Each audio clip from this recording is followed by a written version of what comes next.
ഈ ടൈമിലൊക്കെയാണ് ആലപ്പുഴ കോട്ടയത്തു നിന്ന് ആലപ്പുഴയ്ക്കുള്ള നമ്മൾ കോട്ടയത്തു നിന്ന് ആലപ്പുഴയ്ക്കുള്ള ഒരു ബോട്ട് സർവീസിന് വന്നേക്കാണ്. വെറും 29 രൂപ മാത്രമേ ഉള്ളൂ.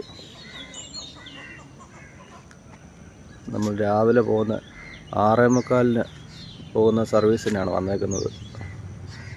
ഈ കിടക്കുന്ന ബോട്ടിനാണ് പോകുന്നത്. വളരെ കുറച്ച് ആൾക്കാർ മാത്രമേ ഉള്ളൂ.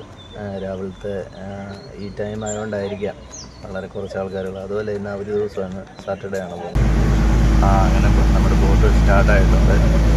കറക്റ്റ് ടൈമിൽ തന്നെ അവരെടുത്ത് കേട്ടോ. 3 പേരുണ്ടാകും. 29 രൂപ വെച്ച്.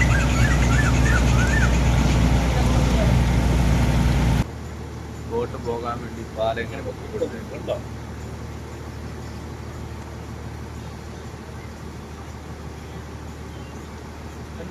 ആള് കാണും.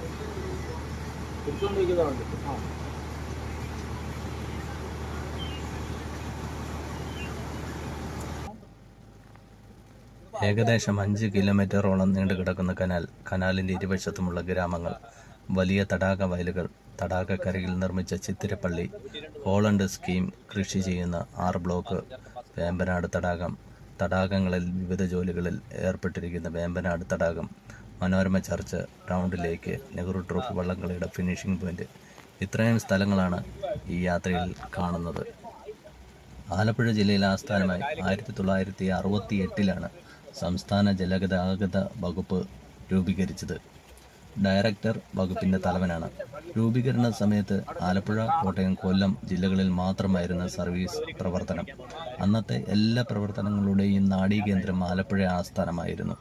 പിന്നീട് 3 സീനിയർ സൂപ്രണ്ടുമാരുടെ നേതൃത്വത്തിൽ മെക്കാനിക്കൽ എഞ്ചിനീയർക്കായി ഒരു ഓഫീസും എറണാകുളം, കോട്ടയം, കാസർഗോഡ് ജില്ലകളിലായി 3 റീജിയണൽ ഓഫീസുകളും സ്ഥാപിച്ച് പ്രവർത്തനങ്ങളും വികേന്ദ്രീകരിച്ചു.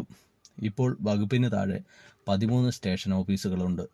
ആലപ്പുഴ, കോട്ടയം, കൊല്ലം, എടത്തുവ, പുളിങ്കുന്ന്, നെടുമുടി, മുഹമ്മ, വൈക്കം, പാണാവള്ളി, തൃക്കരിപ്പൂർ, ചങ്ങനാശ്ശേരി, കാവാലം, എറണാകുളം, പറശ്ശിനിക്കടവ്. ഈ സ്റ്റേഷനുകളുടെ കൺട്രോളിംഗ് ഓഫീസർമാർ സ്റ്റേഷൻ മാസ്റ്റർമാരാണ്. ഈ സ്റ്റേഷനുകളിലെ സ്റ്റേഷൻ മാസ്റ്റർമാരുടെ അടിയന്തര നിയന്ത്രണത്തിലാണ് ബോട്ടുകളുടെ സർവീസ് പ്രവർത്തനം. വകുപ്പിൻ്റെ പ്രവർത്തനം 3 വിഭാഗങ്ങളായി തിരിച്ചിരിക്കുന്നു: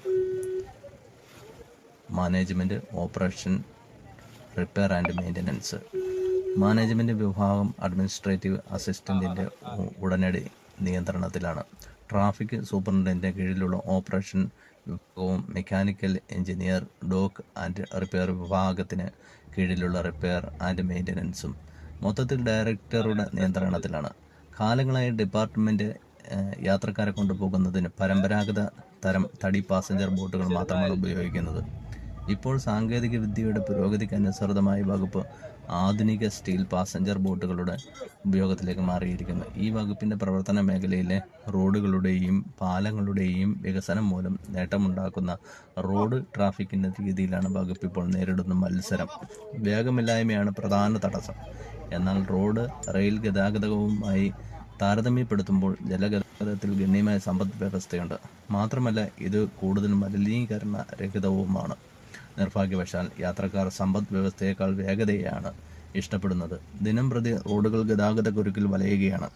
അതേസമയം സംസ്ഥാനത്തിൻ്റെ നാവിഗേഷൻ കനാലുകൾ എല്ലായ്പ്പോഴും പൂർണ്ണമായ ഗതാഗത സൗകര്യം വാഗ്ദാനം ചെയ്യുന്നു.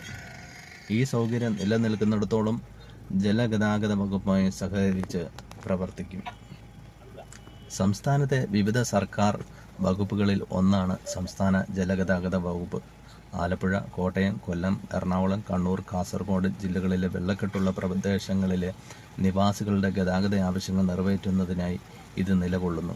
വകുപ്പ് മുഖേന ഒരു വാണിജ്യ വകുപ്പാണെങ്കിലും ഈ വകുപ്പിൻ്റെ പ്രവർത്തനം ഒരു സേവന വകുപ്പ് പോലെയാണ്. ഗതാഗതം അവശ്യ സേവനത്തിന് കീഴിൽ വന്നത് മുതൽ ഈ വകുപ്പ് ഒരു അവശ്യ സേവന വകുപ്പിന് രൂപം നൽകി. Wooden, steel, fibre glass passenger ബോട്ടുകൾ ഉപയോഗിച്ച് ഡിപ്പാർട്ട്മെൻറ്റ് പ്രതിവർഷം 150 ലക്ഷം യാത്രക്കാരെ കൊണ്ടുപോകുന്നു. ഈ യാത്ര ഒരു പ്രത്യേക അനുഭവം നമുക്ക് തരുന്നു. ഒരു മലിനീകരണവും ഇല്ലാത്ത വളരെ സന്തോഷപൂർണ്ണമായ ഒരു യാത്ര ഇവിടെ പൂർത്തിയാവുന്നു.